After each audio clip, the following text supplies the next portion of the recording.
So the Recovery House philosophy consists of characteristics: compassion, love, tolerance. Yes, I believe that we have great structure in place, great accountability in place, but it's those qualitative things that really sets us apart.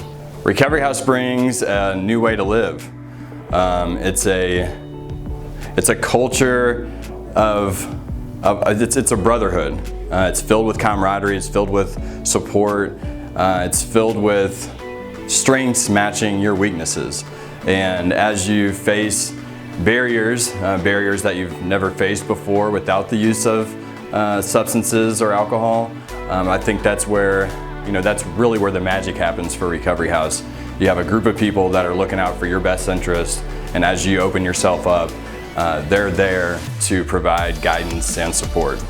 So Recovery House connects with the community by representing a high standard of recovery everywhere they go. When they go out into the community, they understand that we're trying to destigmatize what a person in recovery looks like. So when you go out and you have an opportunity, let's say with an employer, you know that you're representing Recovery House and recovery as a whole and what that looks like. And oftentimes that turns into more opportunity for not only people in Recovery House, but people in recovery in general, as we're trying to shatter the stigma of substance use. We want to provide, we want to be that objective party that can help mend the relationship. Oftentimes when a person is, a loved one is going through addiction and then recovery, there's a lot of emotional turmoil, and there's a lot of wreckage of the past.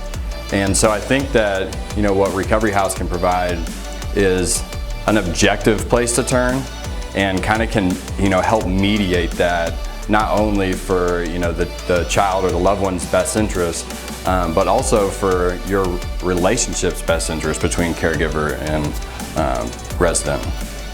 So we all know the saying that there's no place like home, and there is no place like home. So we want to create a home-like atmosphere for a person that's stepping into recovery. The most conducive environment for a person that is going through recovery.